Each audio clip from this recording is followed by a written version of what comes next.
At Shangjiang City First Middle School, everyone's lined up for the annual talent awakening when the proctor calls up the next student, and Bai steps up and places his hand on the stone pillar to test his magical potential. The pillar flashes green, revealing a wildly mid-score of 3.1 mage. The proctor announces his massive 3.1 mage rating out loud for the whole crowd to hear. The peanut gallery immediately starts cooking him, baffled at how a broke guy with barely passing stats scored a top-tier girlfriend with a score over 9. His girlfriend, Lu Ruyan, tries to soften the blow by flexing her 9.6 score and promising to protect him from now on. And Bai stays completely unbothered, telling her she really doesn't need to stress over him. In reality, he's just relieved he awakened anything at all instead of living as an ordinary NPC forever. 18 years ago, he transmigrated into this disaster of a world that was actively getting invaded by demons and fierce beasts. 90% of the human population got wiped out almost immediately, forcing the survivors into cramped city-states. To help them survive, the world itself granted humanity a system that lets everyone unlock a professional class talent. These professionals are split into 6 basic roles: warrior, mage, priest, archer, beast tamer, and support. Talent is graded on a scale of 1 to 10. A score of 3 is the absolute bare minimum to enter a class, 6 gets you high-tier job transfers, and anything above 9 makes you a mythic level god.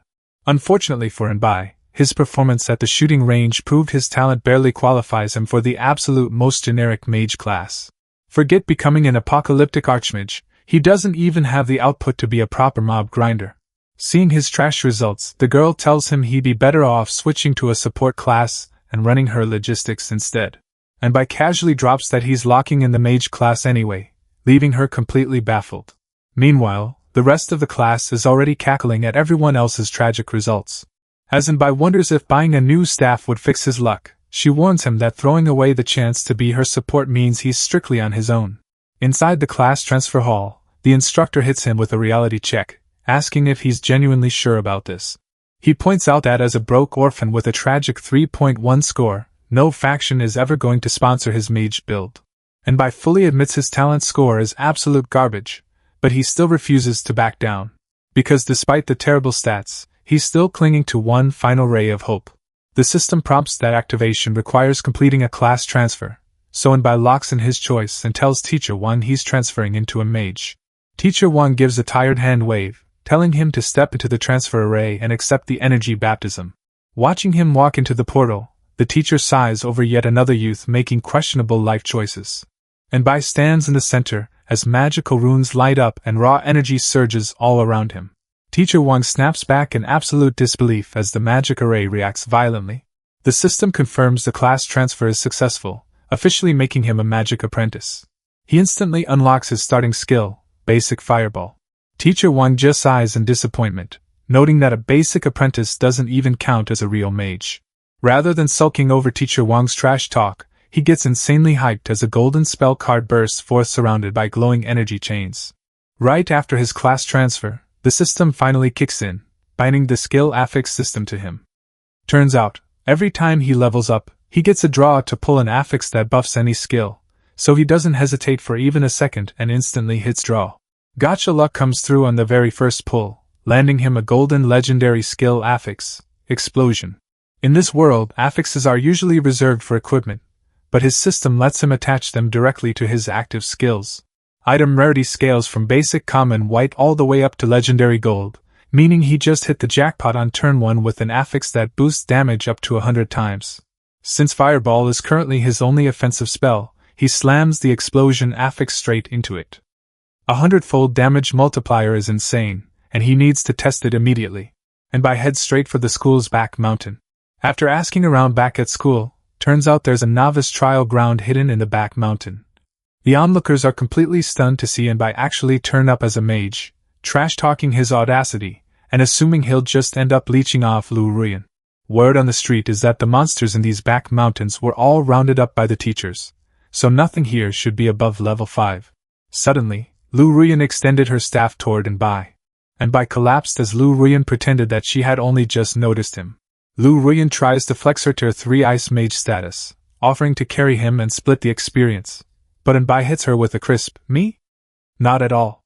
When Lu Ruyan questions why he ran straight toward her if he didn't need help, Bai drops a deadpan reality check, she was simply blocking the entrance. Utterly humiliated, Lu Rian seethes in rage, panicking over how this ruins her fake public image of being a loving partner. Teacher Wang hits him with the mandatory safety talk, reminding him not to ruin the school's pristine zero-death streak inside the dungeon. And Bai politely nods and thanks him for the heads-up. Watching him head in, Teacher Wang internally sighs. He intentionally hid the existence of these trial grounds from the kid, yet he still somehow speed-ran his way here anyway. And Bai teleports straight into the forest zone, stepping out of a glowing magic circle ready for action. Right on cue, a level 1 mutated rabbit spawns him with 80 HP, 5 ATK, and 3 DF. He remembers this thing used to be a harmless local animal before otherworldly aura turned it into a hyper-aggressive monster.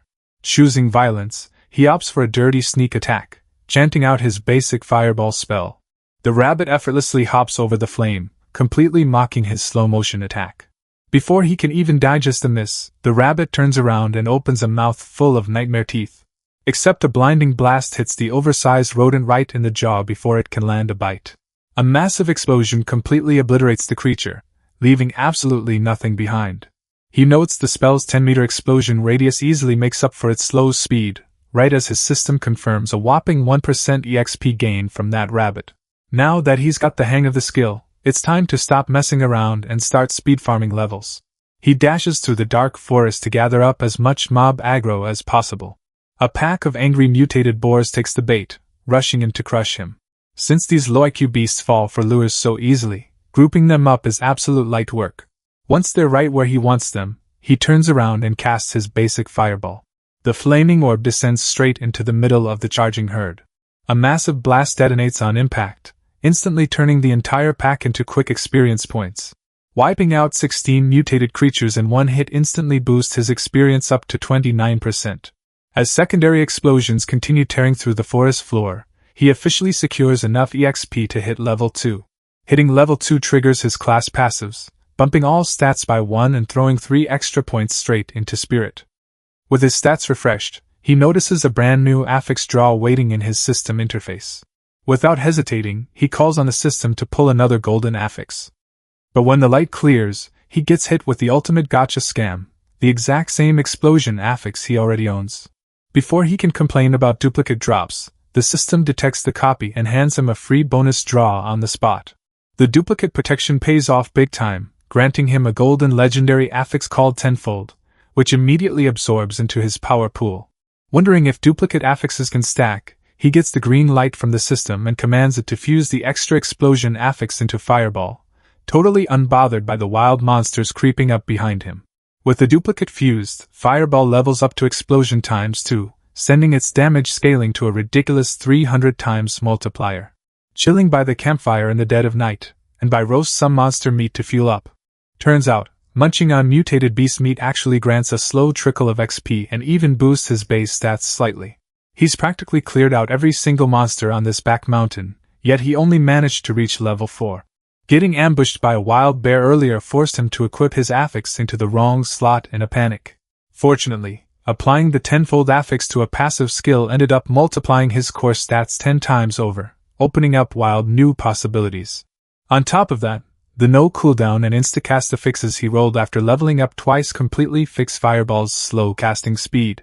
To hit level 5, he realizes he needs a fresh grinding spot with way more spawn points. Outside, Dean Jifeng and Old Wang notice the monster clearing speed is suspiciously off the charts, assuming the top students teamed up. Jifeng isn't buying it, but before he can elaborate, a panicked student comes sprinting out screaming for backup. The staff catch the traumatized kid to figure out what's breaking the zone.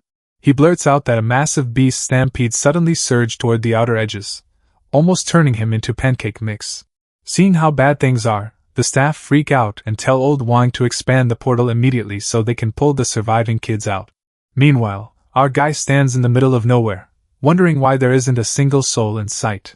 Elsewhere, traumatized students sprint for their lives toward the expanding portal, wondering why the local beasts are losing their minds. An absolute tide of red-eyed monsters charges across the terrain in a frantic, unhinged stampede. Standing atop a high cliff, the MC calmly surveys the chaotic dust cloud rising from below. He realizes the back mountain was empty because all the mobs migrated to the outskirts, which is literally just free XP for him to hit level 5. Back at the portal, Terrified students start tumbling through to safety while the staff try to keep the extraction point stable. And Bai casually steps through the glowing portal, looking like he just took a light stroll instead of surviving a monster wave. The instructor immediately rushes over, amazed he made it out alive, and asks how he avoided the beast horde. And Bai plays dumb, claiming the horde was magically gone by the time he left. Taking the bait, the teacher tells him to rest up and reminds him that the grand exam is in 10 days, the big test that determines his entire career path. Pulling his green hood down, and Bai realizes the guy couldn't even be bothered to throw a basic appraisal skill on him.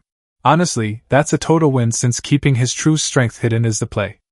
Plus, reaching level 5 unlocks his second skill slot, boosting all stats by 10 and adding 3 to his spirit. To make things even wilder, his gacha luck hits the jackpot, pulling the golden legendary skill Affix, corpse explosion. Meanwhile, heavy footsteps echo through the area as a mystery figure steps forward. Someone grits their teeth in silent anger, clearly not happy with how things unfolded. The party left behind is thoroughly confused, wondering where on earth all the monsters vanished to. Later that night, he heads over to the Adventurers Association building downtown. Since he's ready to unlock a second skill, he decides to browse around for some skill books. Seeing a 10 grand price tag on a basic Tier 1 skill book quickly reminds him that playing a mage is strictly for the rich. Deciding to skip the overpriced skill books, he heads up to the counter to set up a dungeon card instead. The clerk asks if he's one of the freshmen who awakened today, and he casually confirms. The clerk hands over a form, asking for his high school and class details to process the dungeon card. Before he even fills it out, a guy in a bandana calls out his school and class to the entire hall. Half the room starts celebrating while the rest molds in anger, leaving him completely lost. The bandana guy laughs and gives him props for speedrunning his way to level 5 on his very first day. Claiming to be an alumnus from the same high school, he tosses 3 recovery potions onto the counter on the house. Staring at the potions, he finally puts 2 and 2 together and asks if they were literally gambling on him. The guy smirks and confirms they were betting on which high schooler would register first, and betting on a first high mage just paid out big. He thanks the guy for the free loot with a cheeky old man, triggering him since he graduated just 2 years ago. The guy introduces himself as Zhao Ruitian, plugging his level-boosting service in case the kid ever needs a carry. Curious, MC asks if there are any other gambling pools running besides who registered first. Zhao reveals they bet on rookie dungeon picks and clear times, though hanging out together ruins the blind odds. Eyeballing a potion, MC drops a bombshell, asking for 10-to-1 odds on him clearing a Purgatory difficulty dungeon. Zhao literally chokes on his cigarette smoke, warning him that Purgatory mode isn't a game for rookies. The kid just stares back with pure, unbothered confidence. Zhao locks eyes, realizing this insane freshman isn't joking at all. Zhao slides the tray forward, asking for his name while dropping a casual reality check. Once this pool opens, the stakes are easily hitting 300 to 500 grand. And Bai sees right through them, casually pointing out they're just afraid he can't foot the bill. He drops his ID, introducing himself as an Bai of the An family from Upper River City, and promising Zhao a sweet cut if he gets things set up. Zhao has never heard of any An family in his life, but figures anyone dropping cash this fast must be from some low-key highborn lineage. And Bai then heads straight for the gate, locking in the level 5 remnants of the Bug Emperor dungeon on Purgatory difficulty. Zhao absolutely loses at seeing him pick the hardest mode available, instantly deciding he's gonna cling to this VIP like his life depends on it. With a flash of magic, and Bai teleports straight into the dusty dungeon clearing, ready to handle business solo.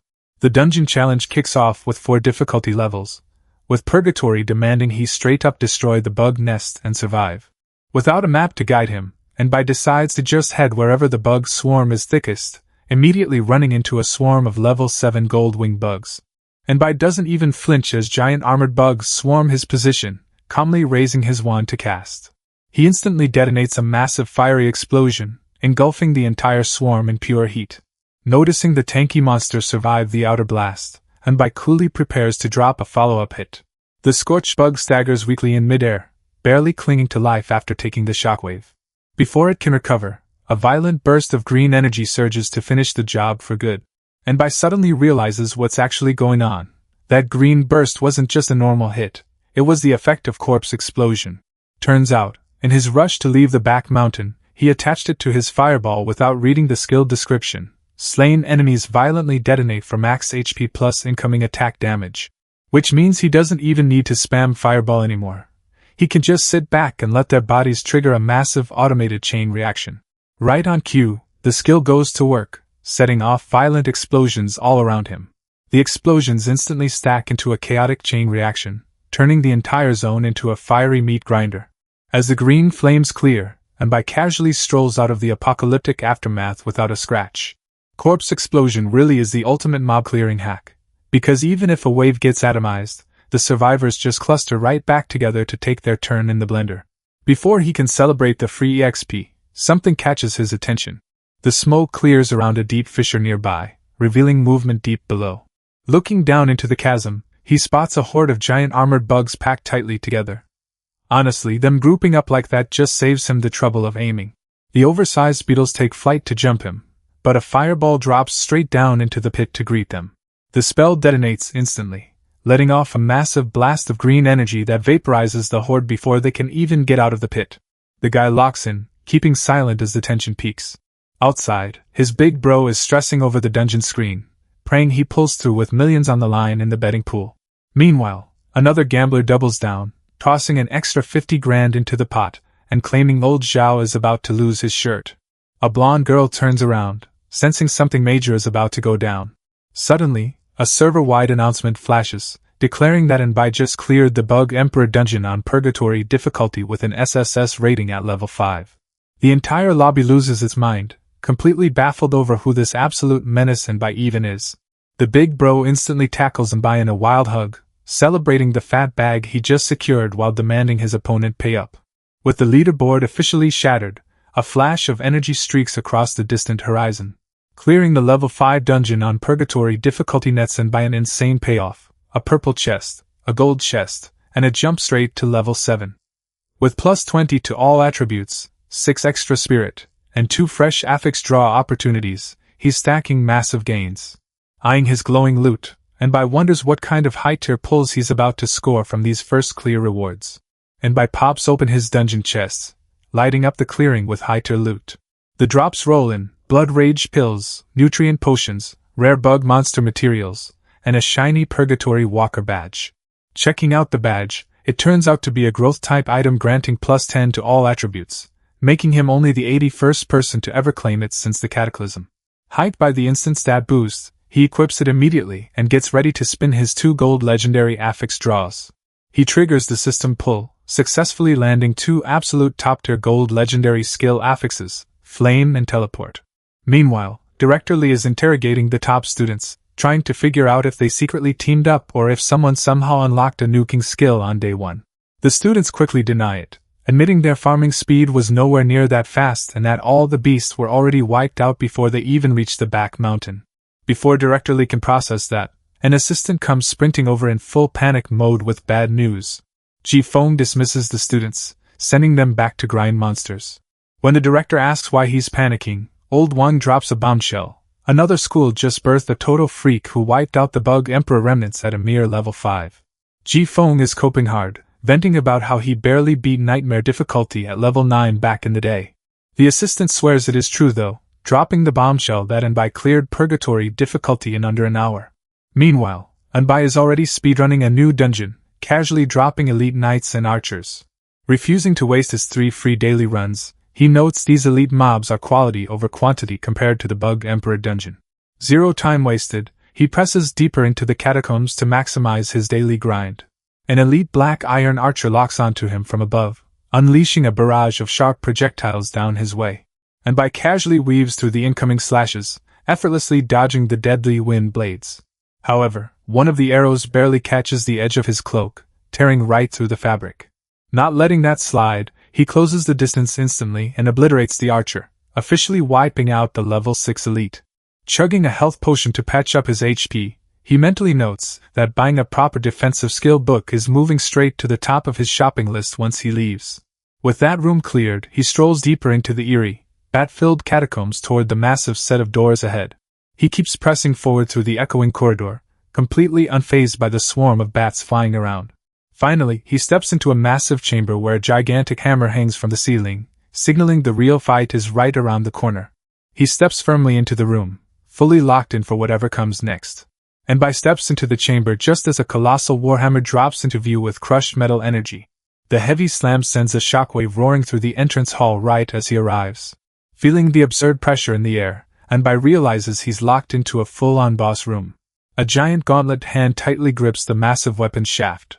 The level 7 black iron giant king fully awakens, roaring in fury at whoever dared to ruin its nap. Without giving him a second to breathe, the boss swings a massive full-screen cleave straight at him. And by quickly realizes the cramped room and the boss's insane attack range mean dodging forever isn't an option. Since defense is a dead end, he dashes straight in to end this fight with a single clean blow. A heavy explosion detonates directly against the armored giant's body. Unfazed by the blast, the heavy brute roars in anger, enraged that a mere bug actually managed to hurt him. Seeing his spell fail to pierce the tank's insane defense, and by decides to play it smart, and kite the slow-moving giant from a distance. That plan ages like milk when the giant uses the delayed explosions behind him as a literal rocket booster, leaving him by in sheer horror. Closing the distance in a flash, the monster smashes his massive weapon directly into the ground. A violent sequence of blasts follows the slam, utterly pulverizing the entire area. Heavy smoke and shattered stone rain down across the ruined battleground. Barely managing to dodge in time, and by catches his breath behind cover, realizing the boss literally used his own delayed spell mechanics against him. Right on cue, and by locks in with a sudden lightbulb moment as he figures out the boss's gimmick. Time to cook. And by orders the system to slap the flame affix onto his basic class and attach teleport directly to his fireball. A teleporting fireball spawns out of nowhere, blasting right into the middle of a bat swarm. He sets off a chain of strategic explosions, hurting the bat monster's flight path right where he needs them. The second the swarm lines up directly above the heavy armored boss, and by calls the timing. A massive mid-air detonation erupts, sending a rain of dead bat corpses crashing straight onto the boss. With the bodies piling up right on target, and by sets up his follow-up move, Corpse Explosion. He channels the energy into a hyper-concentrated burst to detonate the entire corpse stack at once. His big brain skill micro pays off, leveling up his basic fireball proficiency, and handing him a free 10-point base damage boost. The chain detonation hits right on target, sending the creature shrieking in absolute agony as the energy rips through it. The giant roars in pure copium, screaming about the glory of his race as he tries to pull off one last desperate attack. Completely unbothered, and by just drops a cold next, summoning a massive pillar of light directly onto his head. Since his teleport affix lets him bypass the big guy's attack range entirely, he doesn't even have to play fair. The blast crashes down with zero mercy, completely flattening whatever was left of his opponent, and by vaporizes the level 71 black iron giant king on Purgatory mode, snagging a mountain of EXP, a purple chest, and a secret purple great shield. The massive XP drop instantly pumps him up to level 8, stacking his stats and granting him another free affix pull. Cracking open the purple chest yields some upgrade materials and a hyper-rare mount pet contract. A mount means no more walking anywhere, plus bonus firepower in battle. Riding the luck high, he rolls the affix gotcha and hits legendary gold tenfold again. Since it's a dupe, the system hands him a free redraw that pulls Crimson Lotus. Realizing Crimson Lotus upgrades flame quality, he stacks tenfold onto his class passive once more and slaps Crimson Lotus onto Fireball. With his Fireball now inflicting unstoppable true burn damage, and by calls it a day, planning to sell his junk and grab a spatial ring tomorrow. And by drops his ridiculously heavy bag onto the ground with a loud thud. He's completely wiped after clearing every single level 5 dungeon, knowing the next ones won't unlock until he reaches level 10. Suddenly, a random realization hits him out of nowhere. He scrambles up, panicking that the guys running the betting pools might have taken his cut and ghosted him. Before he can spiral, a voice calls out, greeting him as brother in the moment he steps into view. It turns out to be old Zhao, who insists on giving him respect since speedrunning 5 dungeons in one night and shattering every record makes him an absolute legend. Zhao hands over a card loaded with a staggering 1.98 million, having cleaned house on the bets while Mbai was grinding. However, Zhao gives him a low-key warning to watch his back, since half of that fat payout was yanked straight from a sore loser nearby. Zhao warns him about Jiang Lei, a level 20 assassin from the Shadow Assassin Guild who might come looking for payback over his lost cash, but Mbai brushes it off like it's nothing. Before heading out, Mbai casually gifts Zhao all the high-tier monster drops from tonight, leaving the old man holding a literal fortune in complete disbelief. Back at his apartment late that night, Mbai lays out his brand new haul, spatial rings, an amulet, and some essential mage skill books. Blowing 3 million credits just to afford a decent gear set hits hard. Turns out being a mage is an absolute financial sinkhole. Still, hoarding cash is useless unless it gets converted directly into raw combat power. He cracks open the skill book, instantly surrounding himself in a swarm of glowing golden runes. He unlocks basic telekinetic shield, a skill that lets him bind shield-type gear to gain extra defense, and a barrier scaled off his spirit stat. It's the ideal defensive buff to cover his squishy glass cannon build, making that shield drop from his recent dungeon run super clutch. He activates telekinetic shield to bind the gear, though honestly, he's still pretty salty he couldn't drag out the Giant King's massive coffin lid to use instead. And by locks in his new defense buff, calling it essential insurance for his upcoming trip past the city walls. He arrives at the massive gates separating the safe zone from the straight-up lethal wilderness outside. Before he can step through, the guards immediately drop their weapons to block his path. They look at his stats in disbelief, asking if a level 8 basic mage actually thinks he's surviving out there solo. And Bai casually steps up, completely unfazed as he reaches into his cloak to pull out his pass. And Bai drops 10 grand for the exit fee, getting a quick reminder from the guard to hit the emergency SOS button if he gets cooked. As he steps through the portal, the guards warn him to haul it back before sunset, when night buffs turn every monster berserk. 100 miles surrounding the city is a total war zone, accessible only through short-range teleportation arrays. Post-cataclysm mutation turned even the local plant life lethal enough to erase any evidence of your body. With electronics completely dead, and Bai praises the system for keeping him from getting permanently lost. Deep in the brush, starving goblins panic about missing their food quota and becoming their king's next meal. Spotting a human nearby, the level 11 goblin squad gets hype, plotting to drag the novice back as a snack. Observing from above, and Bai notes his basic identify skill can only pull high-level stat summaries on the mobs. Done wasting time, and Bai declares it's officially time to start the grind. He unleashes a massive spell, completely nuking the area in a blinding explosion. A battered goblin panics the second he realizes a human mage is standing over him. He's completely losing it, wondering why such a terrifying monster is out in the wild. Instead of ending him, and Bai tells the mob to run back and lead him straight to their camp. The survivor scrambles to his base, screaming warnings that a human mage has invaded. He alerts the camp, frantic for everyone to kill the human on sight. And Bai casually strolls into their lair, practically dripping dark aura. A giant goblin with glowing red eyes sounds the war horn to rally the troops. But before they can even set up, a giant explosion obliterates their outpost. A massive horde of red-eyed goblins comes swarming out, cackling like absolute maniacs as they prepare to jump him. The goblin swarm immediately locks onto Bai, firing arrows and rushing him at full speed. Their volley hits a golden barrier head-on, completely shattering upon impact without doing a thing. And Bai chillax behind his telekinetic shield, flexing the absolute flex that he took 0 damage. Refusing to take the L, a massive goblin rears back and swings its heavy axe with all its strength. The weapon slams into the shield with a heavy clash, dealing a whopping total of -1 damage. The goblin loses its mind in complete disbelief, unable to process his ridiculous defense. And Bai offers a cheeky apology while casually charging up his counterattack behind the barrier. A massive explosion erupts right in their faces, instantly wiping out the entire goblin squad. The spell takes hold of the corpses, lighting up their veins in volatile green as they swell up. Chain corpse explosion goes off, triggering a rapid-fire sequence of green detonations that completely obliterates the horde. Nearby rogue players freeze in place as massive detonations rumble through the forest. One guy freaks out, convinced some high-tier mage lord is carpet-bombing the entire zone with a tier 3 flame burst. Meanwhile, Bai stands completely unfazed as residual shockwaves crack the air around a giant runic barrier. Behind the pink light, a red-eyed goblin soldier locks eyes on him with lethal intent. The goblins rally their force, shouting to take down the humans so their great king will reward them handsomely. With a screeching war cry, the entire squad lunges at Bai simultaneously from every angle. Bai gives them credit for actual coordination, before reminding them that teamwork is a total joke in the face of raw power.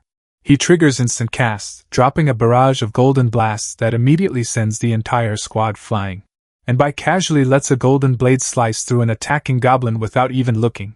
With a sweep of his staff, he unleashes a massive golden AoE burst. The attack completely levels the goblin settlement into smoking ruins. The system confirms 34 goblins wiped out and a bump to level 8, leaving him pretty pleased with the speedrun. While eyeing the pile of dropped gold and gear, a glowing purple gem catches his attention. Examining a glowing purple crystal, and by notes it fetches a smooth 1,000 yuan per gram back home, a total flex only top-tier elites can afford. Sure, combat classes are high risk, but the speed at which they print money leaves lifestyle classes in the absolute dust. Recalling the goblin's last words about a great king, he realizes an even bigger monster camp is waiting out there and sets off to find it. While wrapping up a fight with a giant green monster, Nia gets called over by his accomplice. His partner asks if this is the target from yesterday, and Nia bitterly confirms it, complaining that the kid cost him his squad leader rank and left him $1 million in debt. His buddy suggests taking out the level 9 kid right then and there, but Nia warns him off, claiming the target belongs to the powerful by family. Unaware of the stalkers, and by celebrates, finally hitting level 10, stacking up new class passives and stat boosts before deciding to find a safe spot for the night. The duo decides to tail him away from the city defense force, though one of them starts wondering if there's even a noble by family in Shangjiang City to begin with. Having found a quiet cave to set up camp for the night, and Bai finally gets a moment of privacy. Sitting by the campfire, he commands the system to pull 2 new affixes. The gacha wheel spins, locking onto a gold affix alongside a deep, glowing red card. System notifications confirm he landed the gold legendary affix explosion and a red mythic affix, death-sparing substitute, catching him completely off guard. He stares at the rank hierarchy in sheer disbelief, having never even heard of a mythic tier existing above legendary. Slightly disappointed it's just an affix rather than a standalone skill, he immediately starts scheming how to maximize its output. He slaps the death-sparing substitute onto a passive skill, unlocking a cheat code revive that grants full restoration, invulnerability, and an escape teleport, realizing that by level 100, he'll practically have 90 extra lives. Out of nowhere, a projectile comes flying in, forcing Enbai to throw up his defensive shield just in time. The attacker mocks him from above, asking why a rich young master is out here farming monsters without any bodyguards. Dropping the fake pleasantries, the guy demands Enbai hand over all the cash he won yesterday if he wants to walk away breathing. Enbai calls him out for straight-up robbery, asking if he's really not afraid of the city defense force pulling up to arrest him.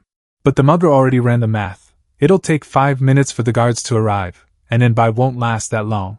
His goon chimed in, telling his boss to stop yapping so they can just jump him already. Hearing it's just the 3 of them and 5 minutes before anyone interrupts, Enbai drops the scared act with a smirk. That's more than enough time to handle business. The mugger charges in, screaming that a solo mage is basically free loot waiting to get wiped in under 5 minutes. Before he can even finish his villain monologue, a massive fire spell erupts right in his face.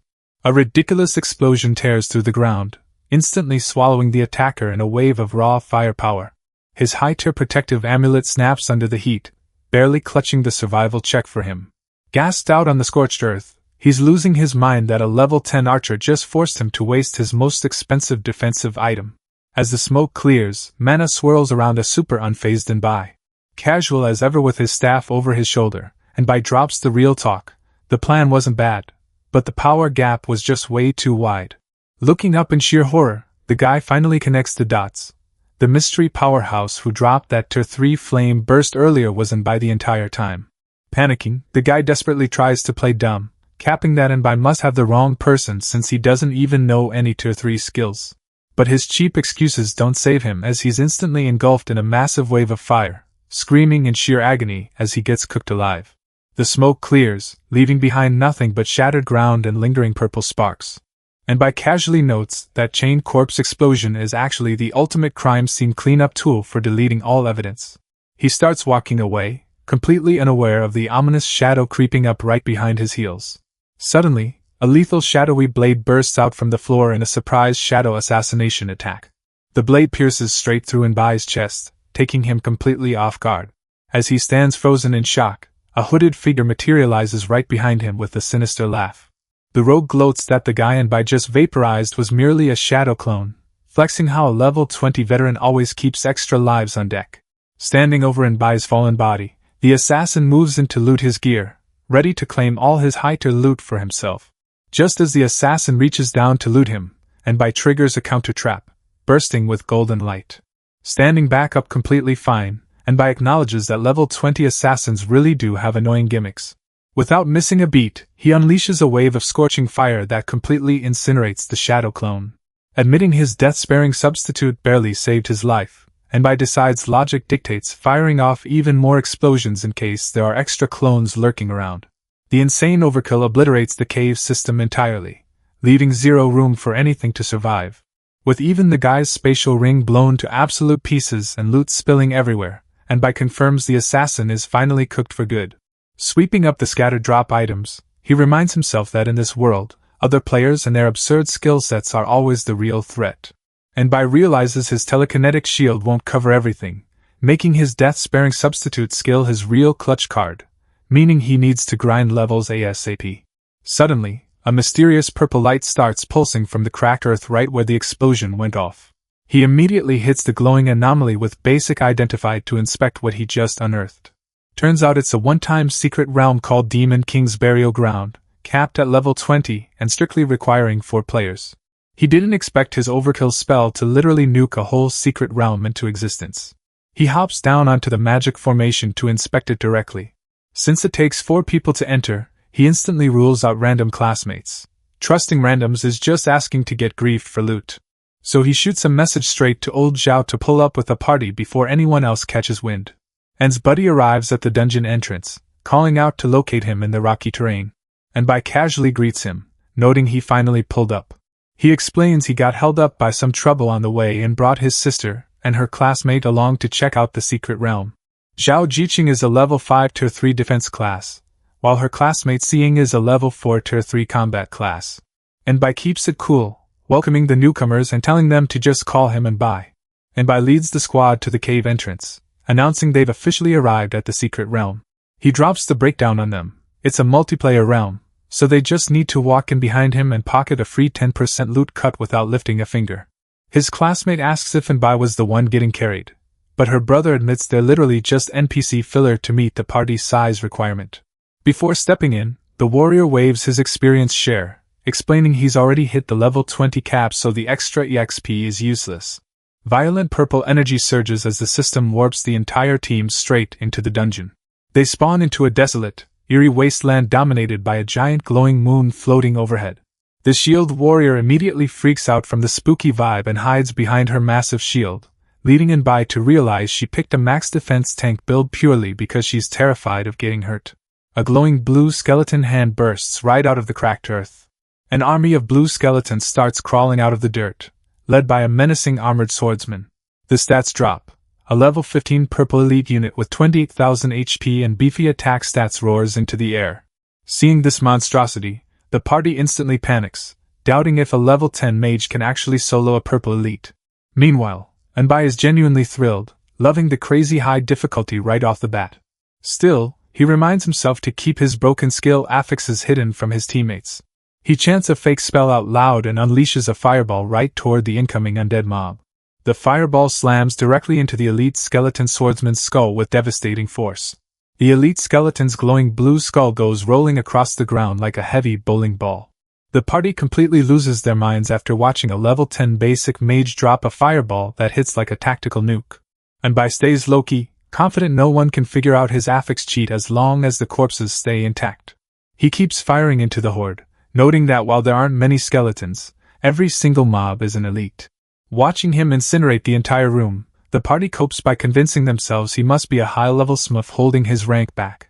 Their leader instantly shatters that cope, reminding them that Anbai literally awakened his class yesterday just like them. Hit with the ultimate reality check, she starts having an existential crisis over how the gap between humans can be wider than between a person and a dog. When the tank asks if that means they're literally worse than dogs, she gets told to shut up immediately. The leader orders everyone to pick up the pace so they don't drag down their carry before reaching the boss. Another mob gets instantly deleted, leaving behind pure loot and free XP. The kill pushes Anbai to level 11, unleashing massive stat boosts, extra fire affinity, and bonus spirit. He tells the squad to sweep up the drop materials before they keep pushing forward. His teammate happily takes over the grunt work, telling Anbai to chill while lugging around a mountain of loot. Anbai calls on his system to draw an affix, instantly pulling a gold legendary affix named High Probability. Pondering if it boosts drop rates after kills, he decides to slap it on his only offensive spell, Fireball. The affix locks in clean, permanently upgrading Fireball's drop chances. With everything packed safely into a spatial ring, his teammate asks if they should divide the hall now. And Bai tells the crew to lock in and clear the dungeon first before worrying about splitting the hall. They roll up to a creepy graveyard dungeon where the only sound is dead leaves rustling over forgotten tombs. The squad navigates carefully through the foggy cemetery, keeping their weapons ready. Seeing another coffin on the path, and Bai gets heavy déjà vu from their last dungeon run. The ancient stone coffin sits in dead silence, radiating pure bad omen vibes. Right on cue, the coffin lid violently shatters open in a burst of frosty energy. The sudden blast completely catches his armored teammate off guard, leaving her shrieking as debris flies straight at her. Out manifests the cursed Demon King, a purple rank boss packing a massive 100,000 HP. It might have zero base attack and defense, but its curse and summoning capabilities are completely broken. Recognizing the high-level nightmare in front of them, one of the hunters instantly panics. The giant skull exhales a thick cloud of spectral cyan mist, engulfing the entire battleground. With visibility dropping to absolute zero, someone yells out a warning to hold the line. And Bai is completely caught off guard, left utterly stunned as the situation instantly goes south. A horde of shrieking skull wraiths engulfed in cyan fire floods the battlefield, swarming everything in sight. The cursed Demon King's magic kicks in, summoning glowing spectral skulls as the ancient spell locks onto them. A harsh mental screech rings through their heads, giving the entire squad an instant migraine. A massive phantom chain shoots straight for them, forcing in Bai to immediately throw up his object control shield. Except physical shields mean absolutely nothing to a soul curse. The chain passes right through it like it isn't even there. The dark links phase directly into their bodies, binding the curse straight onto everyone's souls. Realizing they just got tagged by something nasty, someone frantically shouts for everyone to check their status windows.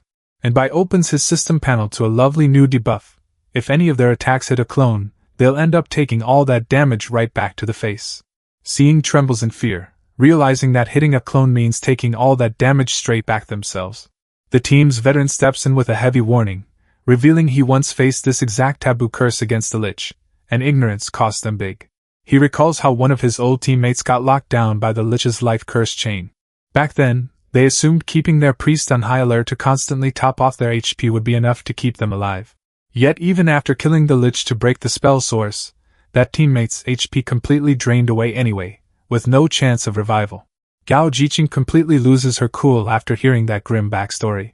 And Bai tells everyone to chill out, pointing out that 9 of the Demon Kings are just fakes, so if they can pinpoint the real one, they win. The veteran admits Bai is making sense, but raises the obvious question, how are they actually supposed to find the real one? And Bai remembers he has a death immunity substitute, so he can't actually die here. Since he brought the squad along, he needs to make sure everyone makes it out alive. Suddenly, cursed blue flames surge into dark, floating skulls. A massive spectral face roars as glowing ancient runes flare up around it. Noticing the cast animation, seeing screams for everyone to brace for impact. The ground vibrates violently as intense tremors shake the entire area. Skeletal horrors begin clawing their way up from beneath the earth. An entire undead legion rises, completely encircling the party. Seeing immediately panics, asking Ji Feng if they should pull out right now. Ji Feng hits her with total silence, offering zero reassurance. She turns to Bai, begging him to leave, but he casually tells her to chill, promising these skeletons aren't even a threat. He carefully micromanages his fire magic to clear the. A pinpoint blast hits a skeleton warrior dead on, vaporizing it instantly. A system alert pops up confirming full elite EXP, leaving Bai hyped when he realizes these summoned adds drop normal level up experience. More undead monsters materialize, flooding the area with dark energy. Instead of running, Bai laughs like a maniac and calls them all out. The bigger the wave, the bigger the profit. A relentless barrage of fiery explosions tears through the horde, obliterating the mob into easy experience points.